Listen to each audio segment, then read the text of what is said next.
Honorable Mwando. Merci, honorable président, pour la parole. Merci à l'honorable Munobo aussi pour sa question. Honorable président, il y a un élément que les gens n'ont pas assez souligné ici. Qu'on ne nous parle pas de sécurité parce que tout le monde sait que c'est faux. Dans la mesure que plusieurs pays au monde, l'honorable Bababasso l'a souligné, notamment des grands pays développés tels que la France, continuent encore à utiliser jusqu'aujourd'hui le passeport semi-biométrique.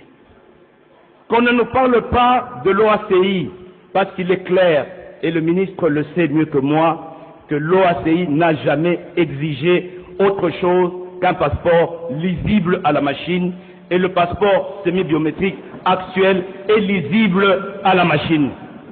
Il s'agit donc de fausses raisons. La vraie raison ici, c'est la raison des affaires. Ce sont les affairistes qui ont décidé de mettre fin à la jouissance paisible du passeport par le pauvre citoyen congolais. Honorable président, nous avons le passeport le plus cher du monde. Est-ce que le ministre va nous expliquer finalement pourquoi notre passeport est-il le plus cher au monde? C'est ce qu'on veut savoir. Deuxièmement, monsieur le président, monsieur le ministre doit nous expliquer aussi, parce que on parle de 185 $ pour le passeport qui en moyenne varie autour de 250 $. Monsieur le ministre doit nous dire aussi le bonus de 10 $ qu'il se tape par passeport suivant son arrêté ministériel. Cet argent qui est versé à la Robank, soi-disant pour être payé ou rémunéré ou justifier la concussion du personnel qui délivre les passeports. Le ministre doit nous dire cet argent qui n'entre pas au trésor public. Honorable président, je ne veux pas m'attarder sur le reste. Je demande au ministre, ce n'est que justice. Notre population souffre assez.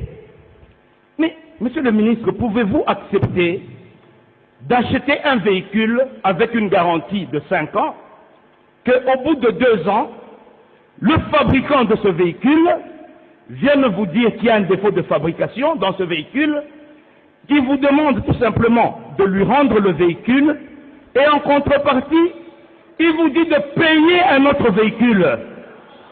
Mais c'est du vol. Il n'y a pas un autre mot, monsieur le ministre. Donc, en conclusion, monsieur le ministre, il n'y a pas photo. Vous devez purement et simplement rapporter votre décision et laisser le peuple congolais jouir librement de ses droits. Je vous remercie. Merci. Honorable Mwando. Merci, honorable président, pour la parole. Merci à l'honorable Munobo aussi pour sa question. Honorable président, il y a un élément que les gens n'ont pas assez souligné ici. Qu'on ne nous parle pas de sécurité parce que tout le monde sait que c'est faux. Dans la mesure que plusieurs pays au monde, l'honorable Bababasso l'a souligné, notamment des grands pays développés tels que la France, continuent encore à utiliser jusqu'aujourd'hui le passeport semi-biométrique. Qu'on ne nous parle pas de l'OACI, parce qu'il est clair, et le ministre le sait mieux que moi, que l'OACI n'a jamais exigé autre chose qu'un passeport lisible à la machine, et le passeport semi-biométrique actuel est lisible à la machine. Il s'agit donc de fausses raisons.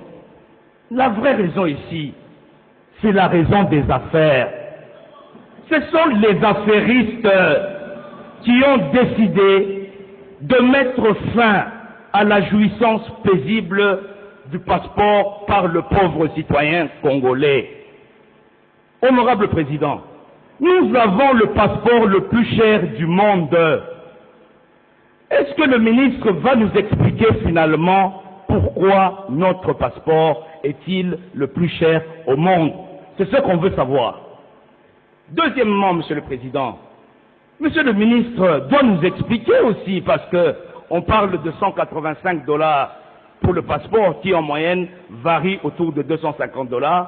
Monsieur le ministre doit nous dire aussi le bonus de 10 $ qu'il se tape par passeport suivant son arrêté ministériel. Cet argent qui est versé à la Robank, soi-disant pour être payé ou rémunéré ou justifier la concussion du personnel qui délivre les passeports. Le ministre doit nous dire cet argent qui n'entre pas au trésor public. Honorable Président, je ne veux pas m'attarder sur le reste. Je demande au ministre, ce n'est que justice. Notre population souffre assez. Mais, monsieur le ministre, pouvez-vous accepter d'acheter un véhicule avec une garantie de 5 ans, qu'au bout de 2 ans, le fabricant de ce véhicule vienne vous dire qu'il y a un défaut de fabrication dans ce véhicule, qui vous demande tout simplement de lui rendre le véhicule, et en contrepartie, il vous dit de payer un autre véhicule. Mais c'est du vol. Il n'y a pas un autre mot, monsieur le ministre. Donc, en conclusion, monsieur le ministre, il n'y a pas photo. Vous devez purement et simplement rapporter votre décision et laisser le peuple congolais jouir librement de ses droits. Je vous remercie. Merci.